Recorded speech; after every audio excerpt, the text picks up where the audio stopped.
Good morning सभी student को। अपने पढ़ रहे थे गाउस का नियम और उसके अनुप्रयोग। आज है अनुप्रयोग नंबर 5।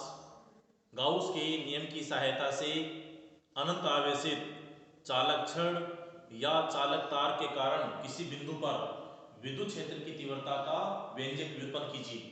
बड़ा प्रश्न है, 4 नंबर का प्रश्न है, मोस्ट इंपोर्टेंट है। लास्ट ईयर इस पे क्वेश्चन आया हुआ है न्यूमेरिकल। लास्ट क्वेश्चन जो मैंने दिया था लास्ट वीडियो 7 नंबर के अंदर, ये पार्ट 8 है लेसन का।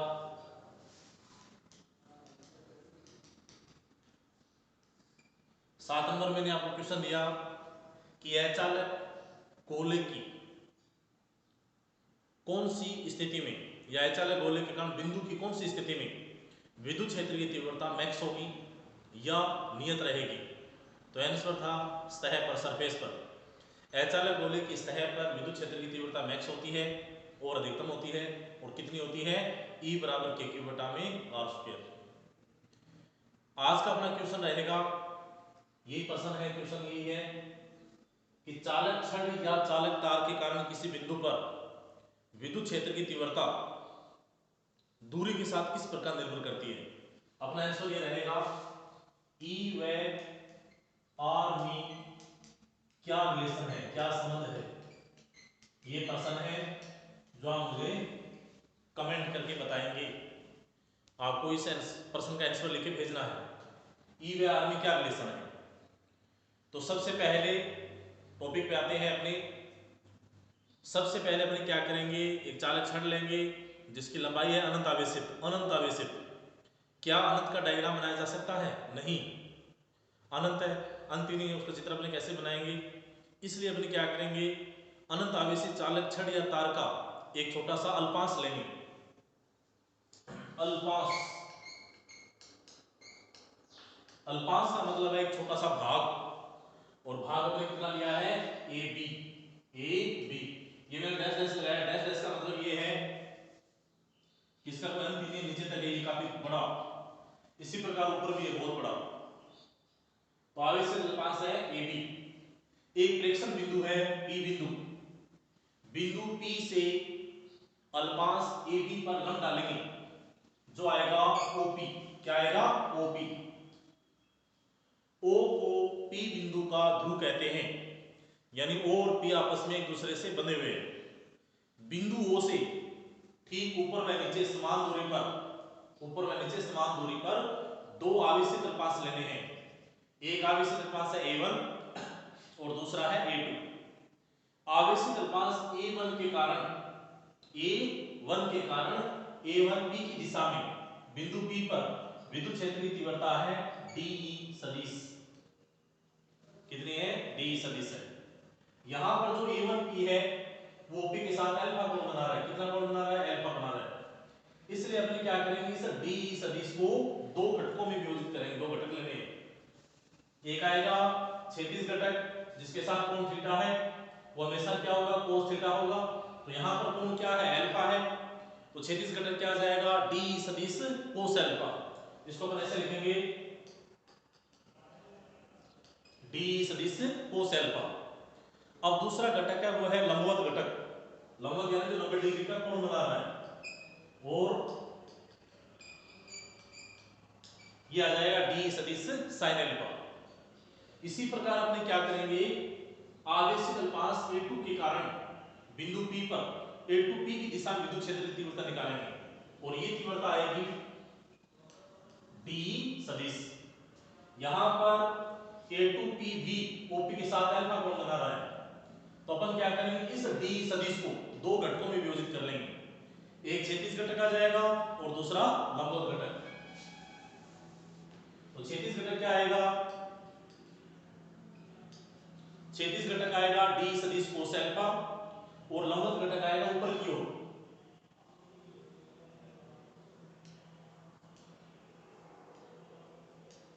DE सदिश sin अल्फा।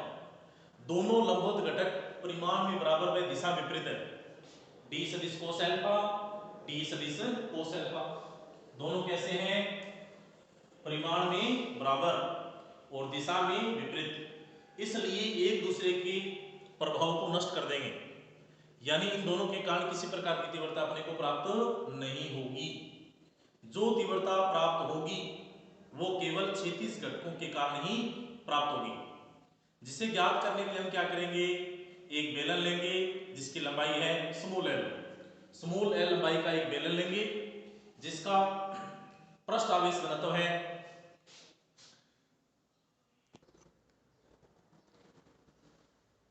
परिणामी विद्युत क्षेत्र की तीव्रता ज्ञात करने के लिए हम क्या करेंगे, स्मॉल एल लंबाई का एक बेलन लेंगे जिसका रेखीय आवेश घनत्व लेंगे, बेलन है यानी रेखा पर आवेश है तो क्या आएगा, रेखीय आवेश घनत्व। पहले मैंने गलती से आपको पृष्ठीय आवेश घनत्व बता दिया, यहाँ पर इसका रेखीय आवेश घनत्व होगा और रेखीय आवेश घनत्व को अपन किससे रिप्रेजेंट करेंगे, लैम्डा से। तो रेखीय आवेश घनत्व के सूत्र से लैम्डा इज इक्वल टू क्या होगा, Q बटा में L। यहां से अपने क्या करेंगे, इस पूरे बेलन पर आवेश कितना है, आवेश निकाले तो इसको अपन ऐसे लिख सकते हैं, या Q बराबर लैम्डा L। रेखीय आवेश घनत्व अपने लेसन के स्टार्टिंग में पढ़ा कि जब आवेश किसी रेखा पर समान रूप से वितरित होगा तो वह रेखीय आवेश घनत्व कहलाएगा। रेखीय आवेश घनत्व को अपने रिप्रेजेंट करेंगे लैम्डा से, और लैम्डा बराबर क्या था, dq बटा में dl अल्पांश के रूप में। लेकिन यहाँ पर लंबाई कितनी है, l है, आवेश कितना है, q है, तो ये आएगा lambda is equal to q बटा में l। गाउसीय पृष्ठ में अपने पढ़ा था कि जब आवेश किसी रेखा पर होगा तो गाउसीय पृष्ठ कैसा बनेगा, बेलनाकार बनेगा। गाउसीय पृष्ठ कैसा बनेगा, बेलनाकार। अब अपने क्या करेंगे, यहां से इस बेलन से निर्गत विद्युत फ्लक्स गाउस के नियम से, गाउस का नियम लगा देंगे अपने। तो गाउस का नियम क्या कहता है,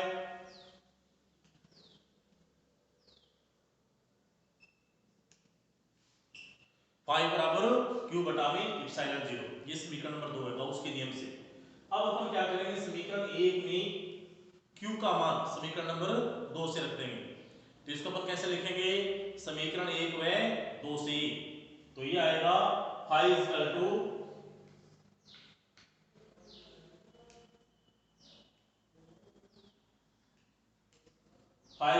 लैम्डा L बटा में एप्सिलॉन 0, समीकरण नंबर 3। ये गाउस के नियम से निर्गत फ्लक्स है। ये समीकरण आगे अपने काम आएगी इसलिए मैं इसको अलग से लिख रहा हूं ऊपर।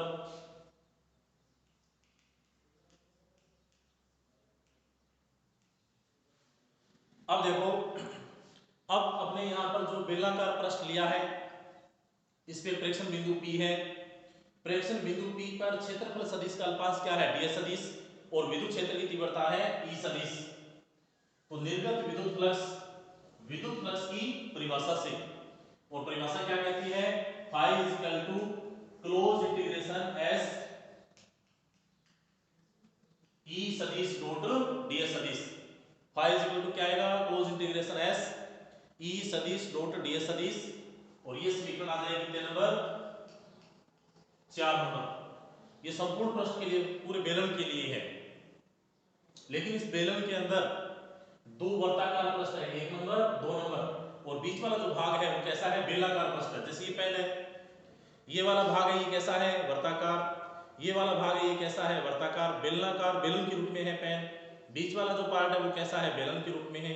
तो बेलन के 3 भाग होते हैं, 2 वर्ताकार और एक बेलनाकार। इसलिए हम क्या करेंगे, समीकरण को 3 भागों में डिवाइड कर लेंगे, 3 भागों में विभाजित कर लेंगे।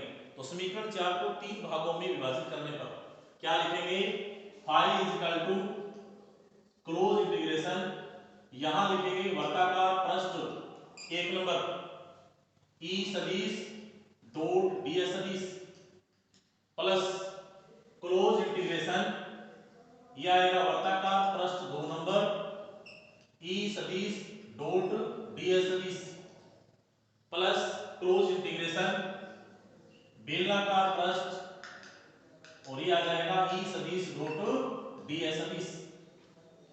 अपने क्या किया, समीकरण 4 के 3 भाग कर लिए, क्यों, क्योंकि बेलन में 3 भाग हैं, 2 वर्ताकार पृष्ठ और एक बेलनाकार पृष्ठ। अब अपन क्या करेंगे, यहां से समीकरण को हल करेंगे, सदिश हटाएंगे, जैसे सदिश हटाएंगे क्या आ जाएगा, cos थीटा। लेकिन यहां पर जो एंगल वो थीटा के रूप में नहीं होकर क्या है, अल्फा के रूप में है। तो इसको अपन ऐसे लिखेंगे, phi is equal to close integration वर्ताकार पृष्ठ 1 नंबर, और ये आ जाएगा E ds cos alpha plus close integration वर्ताकार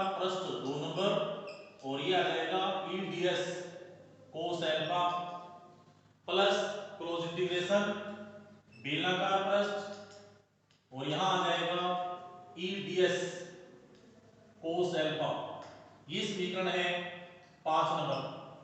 कितने नंबर समीकरण है? 5 नंबर। अब देखो डायग्राम को अपने देखकर बता सकते हैं कि वर्ताकार 1 व 2 वर्ताकार पृष्ठ 1 व 2 के लिए E सदिश और DS सदिश दोनों ही परस्पर क्या है? लंबवत है। E सदिश और DS सदिश दोनों के बीच में अल्फा का मान कितना? 90 डिग्री। यहां पर भी अल्फा का मान कितना? 90 डिग्री। लेकिन बेलनाकार पृष्ठ के लिए E सदिश और DS सदिश क्या है? एक ही दिशा में है, यानी अल्फा का मान कितना है? 0 डिग्री। तो मान रखेंगे अपने, क्योंकि हम जानते हैं कि वर्ताकार पृष्ठ 1 व 2 के लिए अल्फा का मान कितना है? 90 डिग्री और बेलनाकार पृष्ठ के लिए अल्फा का मान कितना है? 0 डिग्री। तो इसको अपन ऐसे लिख सकते हैं, मैं सीधा लिखा हूं इस समीकरण के अंदर, ये आ जाएगा अल्फा का मान यहां पे 90, यहां पर भी 90 डिग्री और यहां पर आ जाएगा 0 डिग्री। क्योंकि हम जानते हैं कि कोस 90 का मान कितना होगा? 0 और कोस 0 का मान कितना होगा? 1। तो इस समीकरण को ऐसे लिखेंगे अपन, phi is equal to close integration वर्ताकार पृष्ठ 1 के लिए EDS कोस 90 का मान कितना हो गया? 0। सीधा मैं 0 से मल्टीप्लाई कर दूंगा इसको, प्लस क्या आएगा? क्लोज इंटीग्रेशन वर्ताकार पृष्ठ 2 नंबर और ये आ जाएगा EDS इंटू 0 प्लस आ जाएगा क्लोज इंटीग्रेशन बेलनाकार पृष्ठ और ये आ जाएगा EDS इंटू 1 से इसको अपने क्या कर देंगे? मल्टीप्लाई कर देंगे। अब देखो इससे आगे अपने इसको कैलकुलेट करेंगे, कैलकुलेशन करेंगे, बिल्कुल आसान सी है।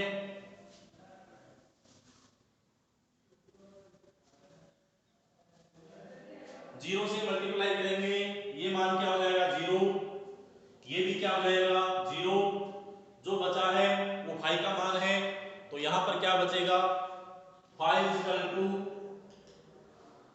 E इंटेंसिटी है, ये वैल्यू 0 है, पहले मैं इसको 0 लिख देता हूं पहले को, दूसरा मान भी 0 है और तीसरा यहां पर क्या बचा है? क्लोज इंटीग्रेशन EDS और कौन से पृष्ठ के लिए है? बेलनाकार पृष्ठ के लिए है।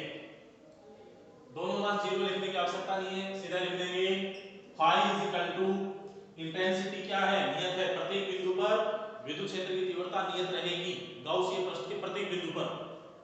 तो ये आ जाएगा क्लोज इंटीग्रेशन DS और कौन से पृष्ठ के लिए है?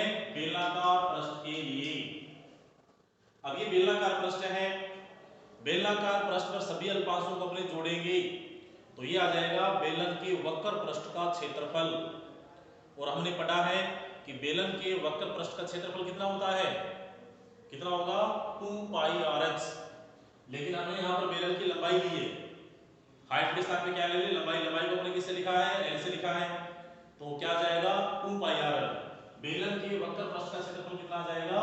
2 पाई RL। तो इसको अपन ऐसे लिखेंगे, क्लोज इंटीग्रेशन बेलनाकार पृष्ठ के लिए DS is equal to 2 pi RL और ये क्या है? बेलन के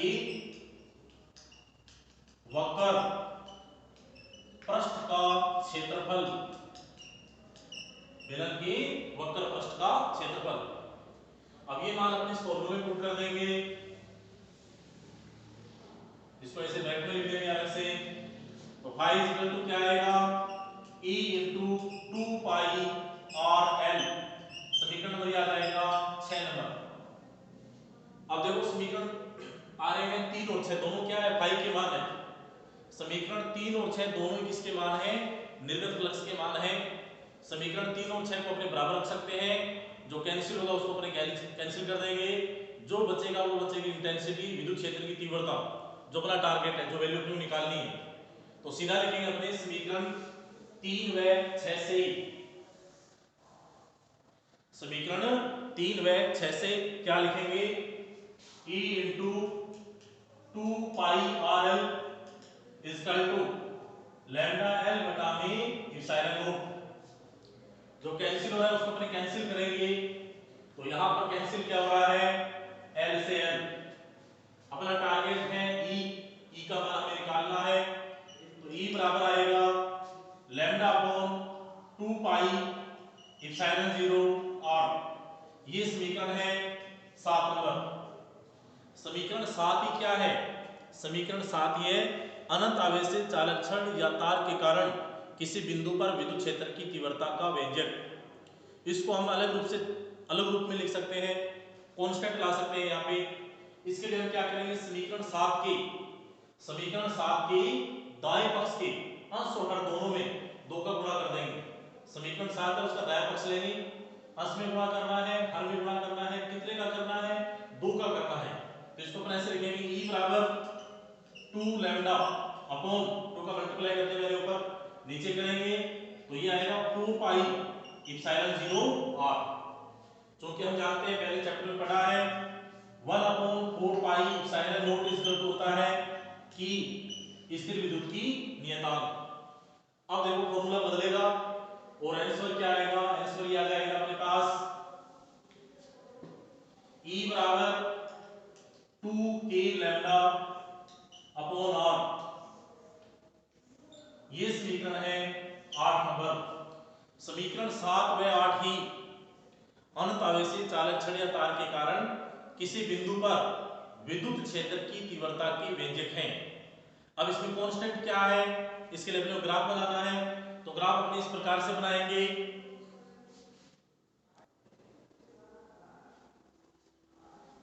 ग्राफ बनाएंगे तो समीकरण जो 8 नंबर है उसमें 2k lambda equal to constant है, तो एक रिलेशन आ रहा है।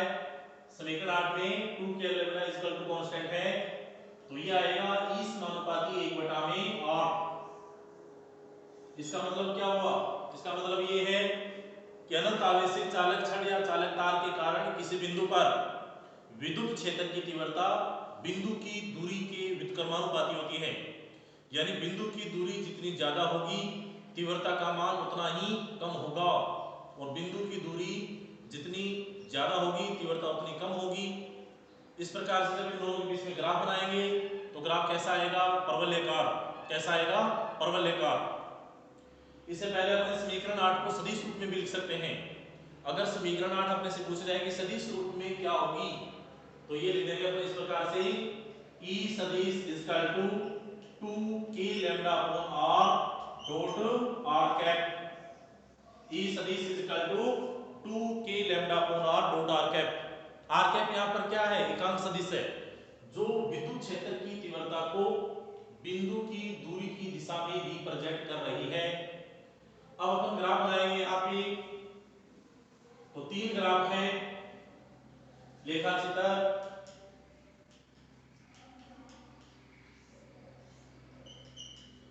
फॉर्मूला क्या था? फॉर्मूला ये है E बराबर 2k लैम्डा अपॉन r। तो इन दोनों में रिलेशन आ रहा है, ग्राफ ये बन जाएगा फर्स्ट E व r की मध्य।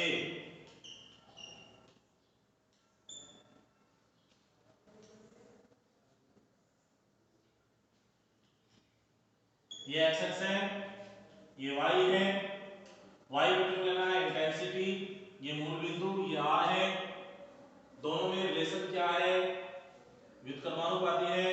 ग्राफ इस प्रकार से आ जाएगा। दूसरा ग्राफ हम ये बना सकते हैं, E व 1/r की मध्य।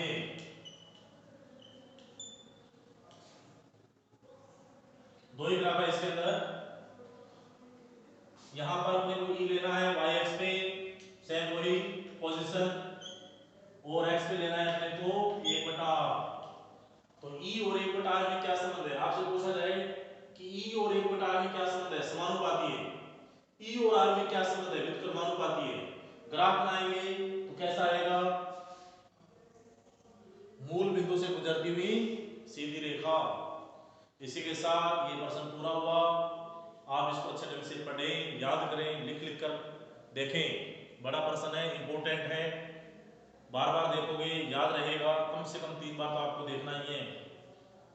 जो प्रश्न दिया है उसका कमेंट जरूर करें। अभी भी फिजिक्स में 80 बच्चे हैं, 80 में से कमेंट आ रहे हैं 40-42, यानी अभी भी 38 से 40 बच्चे नहीं देख रहे हैं, एक बार भी देखा उन्होंने। और मोस्टली कम से कम ये मानो 10 बच्चे ऐसे जिन्होंने तो वीडियो देखा ही नहीं, वो पीछे रह जाएंगे। अभी दूसरा लेसन है, दूसरा लेसन अपना पूरा होने वाला, मंगल बुधवार हो गया है, 3-4 दिन में कंप्लीट हो जाएगा। जो मंडे को टेस्ट टेस्ट होगा उसका सिलेबस ये रहेगा। इस सप्ताह में जितना पढ़ा दिया प्लस जो दूसरा लेसन मान लेते हैं कि लेसन नंबर 2 कंप्लीट आएगा। मंडे को जो टेस्ट है उसमें लेसन नंबर 2 पूरा आपको बार बार वीडियो देखने हैं, याद करना है, रफ कॉपी में लिख कर जैसे ही PDF आपको भेज जाए आपको होमवर्क कंप्लीट कर लेना है। धन्यवाद।